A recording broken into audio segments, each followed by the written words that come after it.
Bismillahirrahmanirrahim. Assalamualaikum warahmatullahi wabarakatuh. Alhamdulillahi rabbil alamin, walladzi arsala rasulahu bil huda wa dinil haqq liyudhhira 'ala dini kulli wa kafa billahi syahida. Asyhadu an la ilaha illallah wahdahu la syarikalah wa asyhadu anna Muhammadan abduhu wa rasuluhu la nabiyya ba'dah. Allahumma salli wa sallim ala rasulika Sayyidina Muhammadin sallallahu alaihi wasallam wa ala alihi wa ashabihi wa min tabi'ahum ila yaumil qiyamah.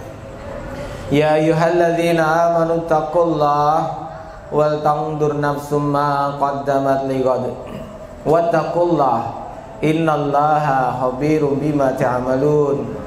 Masyaallahu kan wa ma lam yasha lam yakun. La haula wala quwwata illa billahil aliyyil azim. Bapak Ibu, teman-teman sekalian yang dirahmati dimuliakan oleh Allah Ta'ala, mari bersama-sama yang pertama dan utama kita memanjatkan puja dan puji syukur kepada Allah Ta'ala seraya mengucapkan tahmid hamdalah alhamdulillahi rabbil alamin. Alhamdulillah, hari ini kita bisa berkumpul di majlis ilmu. Moga-moga kita semua dirahmati oleh Allah Ta'ala, diampuni dosa-dosa kita oleh Allah Ta'ala, dan kita memanjatkan puja dan puji syukur, mengucapkan tahmid hamdalah alhamdulillahi rabbil alamin atas nikmat yang banyak yang masih Allah berikan kepada kita. Dan sering selalu saya sampaikan kepada jamaah, nikmat yang harus kita syukuri yang pertama adalah nikmat kehidupan.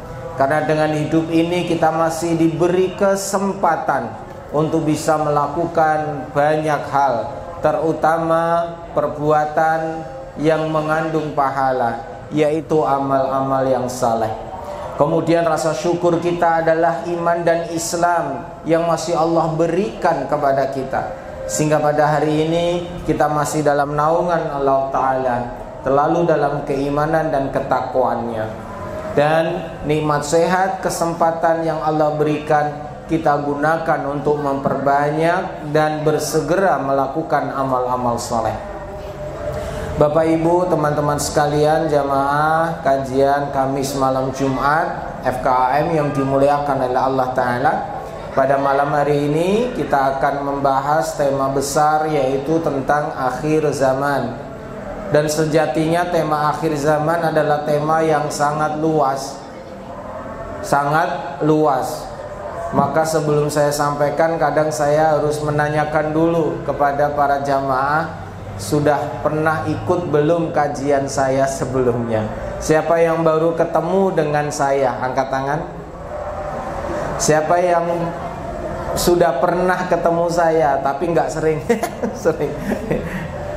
Yang udah pernah ketemu di kajian akhir zaman? Ya, baru 2-3 ya. Oke, Bapak Ibu yang dimuliakan oleh Allah, saya ulangi bahwa tentang kajian akhir zaman adalah kajian yang memang luas cakupannya. Kalau ditanya benarkah kita sudah berada di akhir zaman? Sudahkah kita berada di akhir zaman? Maka jawabannya jelas, pasti sudah kita di akhir zaman. Terus apa indikasinya, Ustaz? Apa yang menjadikan ciri bahwa kita ini sudah berada di akhir zaman? Bahkan di kajian kita sudah saya sampaikan juga bahwa kita ini tidak hanya berada di akhir zaman, tapi berada di penghujung zaman. Jadi kalau akhir zaman itu skalanya 1 sampai 10, kita ini sudah berada di penghujung akhir zaman. Ya, skalanya 9, mendekati 10. Bahkan ada ilmuwan di dunia ini yang memiliki namanya jam kiamat. Jam kiamat itu mentok sampai jam 00. Dan hari ini menjelang 00 kurang sekian menit, sekian detik. Jadi mereka ilmuwan barat, ilmuwan orang-orang yang jelas ya, mereka bukan muslim, memiliki jam namanya jam kiamat, bahwa bumi dan seisinya, langit dan seisinya ternyata memang mereka akui akan terjadi bencana besar. Artinya akan ada kemusnahan massal. Dan mereka memiliki sebuah perhitungan namanya jam kiamat. Dan jam kiamat ini terus bergerak ke arah jam 00. Artinya ya sudah waktunya. Nah, terlepas dari ilmuwan ini, kita sampaikan bahwa benar-benar kita ini sudah di akhir zaman, bahkan sudah di penghujung akhir zaman. Ciri yang menonjol kita ini sudah berada di akhir zaman adalah kita ini menjadi pengikut umat Nabi terakhir, yaitu baginda Nabi Muhammad sallallahu alaihi wasallam. Rasulullah Muhammad sallallahu alaihi wasallam adalah nabi terakhir, rasul terakhir, khatamul anbiya wal mursalin. Tidak ada lagi nabi setelah Muhammad sallallahu alaihi wasallam. Maka jika Rasulullah adalah nabi terakhir, maka umat yang mengikutinya disebut juga umat yang terakhir. Karena perjalanan hidup manusia dimulai dari Adam alaihissalam diturunkan ke muka bumi, kemudian berlanjut kepada para nabi dan rasul berikutnya. Maka sejarah akan dihitung dari umat siapa. Ada umat Nabi Nuh alaihissalam, ada umat Nabi Daud alaihissalam, ada umat Nabi Musa alaihissalam, ada umat Nabi Isa alaihissalam, ada umat Nabi Muhammad sallallahu alaihi wasallam. Setiap nabi dan rasul memiliki umat masing-masing. Dan nabi terakhir Rasulullah, maka umat yang mengikutinya, manusia yang berada di dalam akhir, maka disebut umat akhir zaman. Maka Rasulullah disebut juga nabi akhir zaman. Ini sangat menonjol sekali, membuktikan bahwa generasi ini adalah generasi akhir zaman. Nah, jarak Nabi Shallallahu Alaihi Wasallam dengan kita sudah lebih dari 1400 tahun, hampir 1,5 milenial. Dan ini waktu yang sangat panjang dari Rasulullah SAW. Dan para ulama mufassir, mereka memiliki satu prediksi besar bahwa umat Nabi Muhammad SAW itu hampir mendekati finishnya. Karena memang umat Rasulullah SAW ini ditandai dengan berbagai peristiwa-peristiwa besar yang menunjukkan akhir zaman. Dan kita akan bersama-sama nanti akan belajar banyak tentang akhir zaman. Ini ciri yang menonjol bahwa kita sudah berada di akhir zaman. Dan ciri yang menonjol kedua, kita ini berada di penghujung akhir zaman, karena semua fase zaman umat Nabi sudah terlewati. Tinggal 2 lagi. Karena ada 5 fase perjalanan umat Rasulullah SAW. Jadi gampangannya, Rasulullah ini umatnya punya yang namanya periodisasi. Ada fase, ada zaman. Ada zaman kenabian, ada zaman kerajaan, ada zaman kediktatoran. Nanti ada lagi zaman namanya zaman Imam Mahdi. Dan ini akan dilalui umat-umat terakhir atau umat akhir zaman. Jamaah sekalian yang dimuliakan oleh Allah Ta'ala, maka pesan baginda Nabi SAW kepada kita umat akhir zaman adalah badiru bi'amal, bersegeralah beramal. Saya ulangi, pesan baginda Nabi kepada kita umat akhir zaman adalah badiru beramal, bersegeralah beramal. Karena waktu-waktu yang disediakan oleh Allah terlalu singkat. Saya sampaikan bahwa ciri-ciri akhir zaman memang banyak sekali.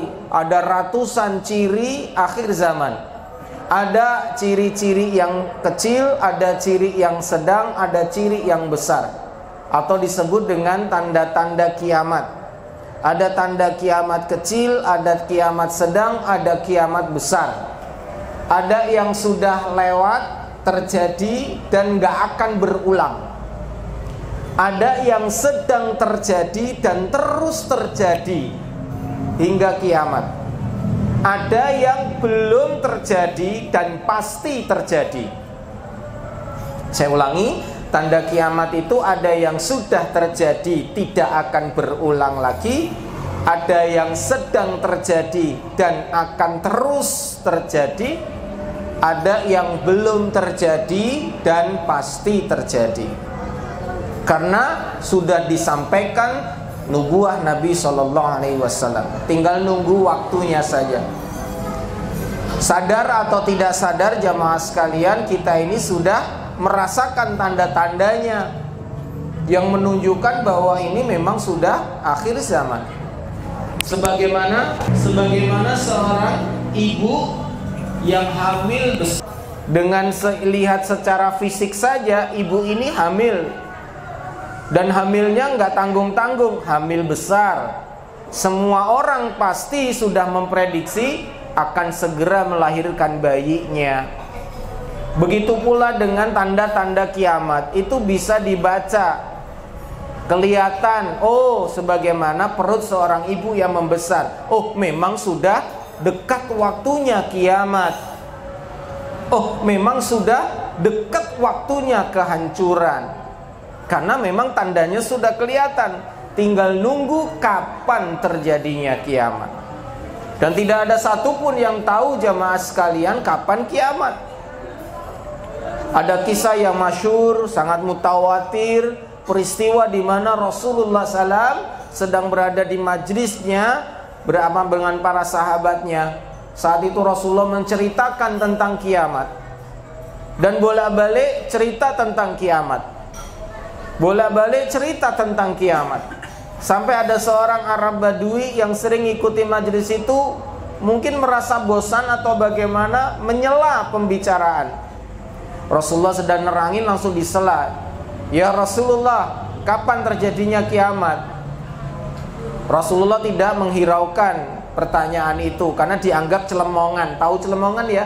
Wong Rasulullah sedang ngomong, dia celemong, langsung nanya, ya Rasulullah, kapan kiamat terjadi? Rasulullah nggak menghiraukan, terus ngomong sampai dia ngomong lagi, ya Rasulullah, kapan kiamat terjadi? Lebih tinggi suaranya, sampai meresahkan sahabat yang lain, apalagi sahabat-sahabat yang tawadhu, karena dianggap ini mengganggu. Sampai kemudian yang ketiga dia nanya lagi, ya Rasulullah, kapan terjadinya kiamat? Karena kami sering mendengar panjenengan menyampaikan tentang kiamat. Nah, kami ingin tahu kapan terjadinya. Rasulullah SAW kemudian melihat kegelisahan sahabat-sahabat karena tidak suka dengan seseorang yang menyela pembicaraan. Bahkan ada yang sampai ingin menghardik si Arab Badui ini. Tapi para sahabat mafhum dan faham, karena yang berani ngomong semacam ini jelas bukan para sahabat, karena sahabat itu orangnya ya tawadhu sama Rasul.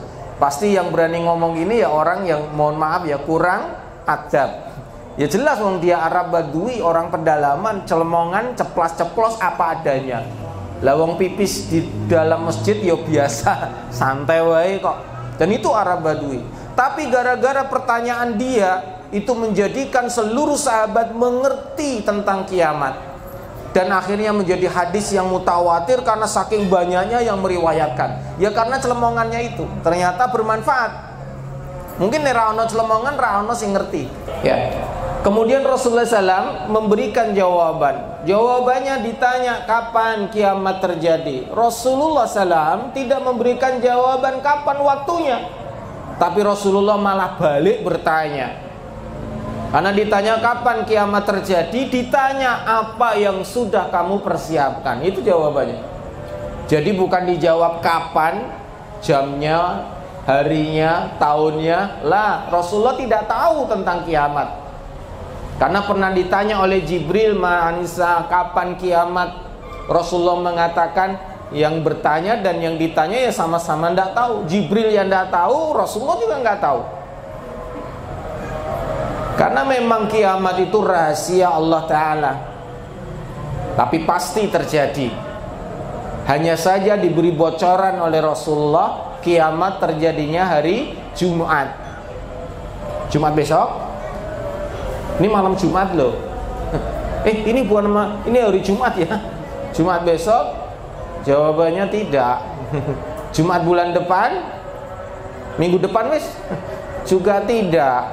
Jumat bulan depan juga tidak. Jumat tahun depan juga tidak. Karena tanda-tanda kiamat besar belum bermunculan. Yang jelas harinya Jumat loh. Jumat kapan? Tahun berapa? Allahu a'lam. Maka Rasulullah ditanya kapan kiamat terjadi ya Rasulullah. Rasulullah balik bertanya, apa yang sudah kamu persiapkan? Arab Badui ini dia menjawab dengan sangat cerdas. Dan ini jawaban yang menjadikan para sahabat kemudian ini menjadi hadis yang mutawatir. Orang Arab ini menjawab, ya Rasulullah, aku tidak memiliki persiapan apa-apa. Aku hanya memiliki cinta kepada Allah dan Rasulnya. Pokoknya aku duwe cinta saja sama Kanjeng Nabi dan Allah Ta'ala. Cukup itu yang aku persiapkan. Maka kata Rasulullah, maka itu sudah mencukupimu. Artinya cintanya dia kepada Allah dan Rasulnya, bagi Rasulullah itu sudah mencukupi baginya. Artinya dia sudah memiliki persiapan keimanan yang totalitas hanya beriman kepada Allah dan Rasulnya. Dan itu cukup. Dan sesungguhnya jawaban dari Arab Badui itulah yang harus selalu dimiliki oleh generasi demi generasi. Seperti kita sekarang. Maka dalam menghadapi akhir zaman dengan peristiwa-peristiwanya, dengan segala fitnah-fitnahnya, bahkan nanti tanda-tanda kiamat besarnya, persiapan yang harus dimiliki adalah kekuatan iman. Karena orang yang akan selamat di akhir zaman adalah mereka yang beriman kepada Allah Ta'ala. Saat nanti Dajjal datang, banyak sekali manusia yang murtad dari agama Allah. Yang kafir mah nggak perlu murtad, memang sudah kafir. Tapi yang muslim banyak yang keluar dari Islam, mereka mengikuti Dajjal.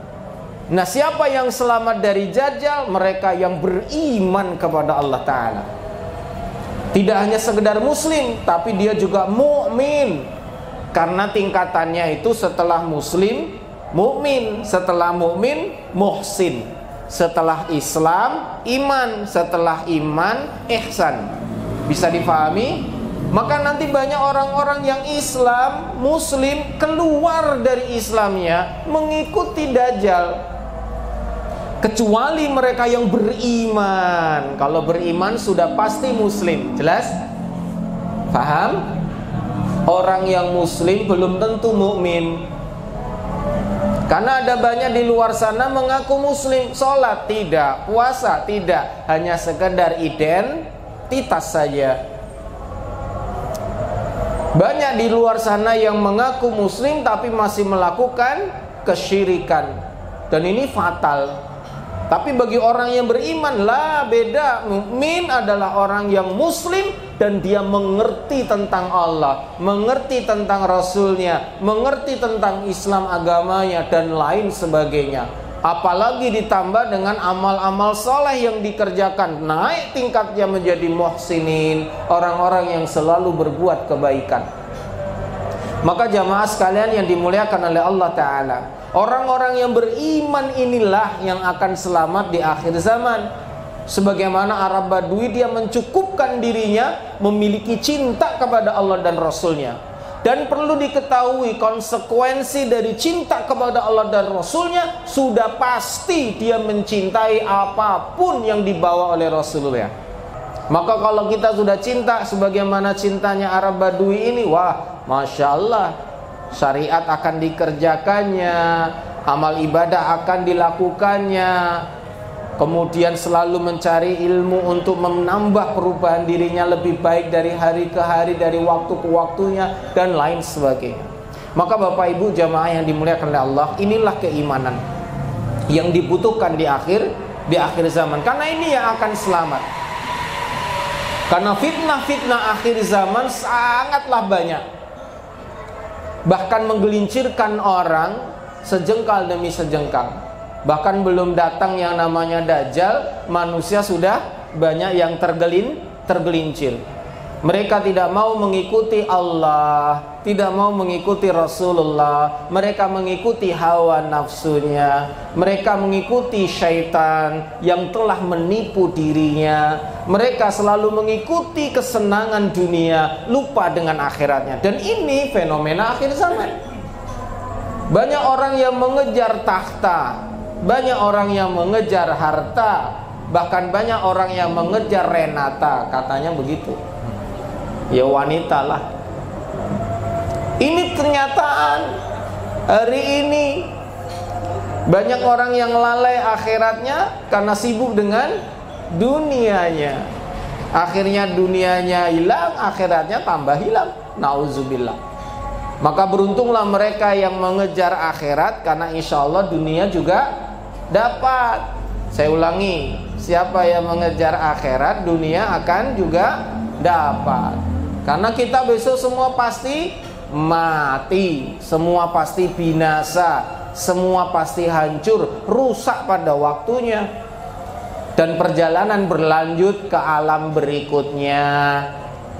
Makanya di kajian akhir zaman kita biasa mengupas perjalanan kehidupan manusia dari alam azali di mana kita belum ada, kemudian di alam ruh di mana kita diciptakan, kemudian di alam rahim di mana kita disatukan dengan jasad tanah kita, kemudian ke alam dunia saat ini di mana kita diuji, kemudian nanti kita akan masuk ke alam barzah di mana di alam itu mencicipi nikmatnya surga atau siksanya neraka.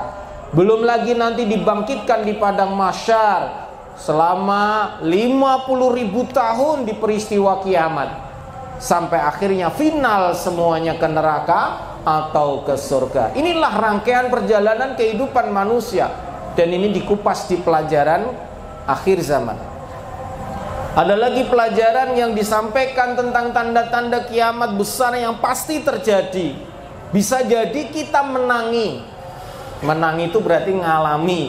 Bisa jadi kita udah mati, belum sempat ngalami, tapi anak kita yang ngalami. Bisa jadi bukan anak kita, ya cucu kita yang mengalami. Bisa jadi bukan cucu kita, mungkin cicit kita yang mengalami, dan seterusnya. Karena tanda kiamat besar pasti terjadi. Dan celakanya, karena ini memang akhir zaman, tidak banyak orang yang tahu tentang peristiwa-peristiwa akhir zaman, terutama tanda-tanda kiamat besar, padahal pasti terjadi. Lebih enak mana kita beramal sudah ngerti apa yang akan terjadi, dengan beramal tidak mengerti apa yang terjadi? Pilih A atau B? Pilih A. Kenapa? Lebih prepare, lebih persiapan. Contoh, jika dikasih tahu sama BMKG, Badan Meteorologi dan Geofisika, besok pagi Semarang diguyur hujan deras ditambah petir. BMKG ngomong, disampaikan lewat radio, televisi, WhatsApp, semua kita membaca peringatan dari BMKG bahwa besok Semarang terjadi hujan deras diiringi dengan petir. Kira-kira besok mereka yang bekerja, mereka yang melakukan aktivitas, apa yang akan mereka lakukan? Apakah ada persiapan malamnya? Jelas pasti mereka sudah siap-siap bawa jas hujan, karena besok mau hujan deras. Keluar besok harus siap pakai payung, atau nggak usah sama sekali keluar, hujan deras kok. Rasane pasar sik, rasane nggone lian-liane sik wis ning omah wae wong udan deres. BMKG dipercaya Kenapa? Karena dia punya ilmu untuk menyampaikan informasi tersebut. Dan manusia maunya untuk persiapan. Di dunia ini ada satu negara yang BMKG-nya selalu tepat, yaitu Jepang. Dan Jepang itu perubahan cuacanya itu bukan lagi bulan ke bulan, tiap hari perubahannya cepat. Ada fenomena teman kita di Jepang menyampaikan nanti jam 10 terjadi hujan deras, nanti jam 11 terjadi panas terik. Wis ngono kuwi. Akhirnya apa? Bener-bener mereka persiapan ya nggo payung, jam 10 udan tenan. Jam 11 ya panas tenan. Jadi tepat. Diakui negara Jepang ini BMKG-nya sangat brilian lah. Dan ternyata warga Jepang ki ra ono sing ngeyel. Lah ngapusi. Apa meneh ngomong ya udan ketek. Baru udan kok panas ini. Enggak, mereka lah luar biasa. Itu warga Jepang begitu. Artinya mereka aja persiapannya luar biasa. Diberitahu besok akan terjadi hujan. Maka mereka orang-orang yang persiapan pasti dia aman. Coba kalau mereka tidak percaya dengan BMKG, ya sudah, berangkat kehujanan, basah kuyup, masuk kantor ditolak karena basah kuyup. Atau mau kemana susah karena dia tidak melakukan persiapan.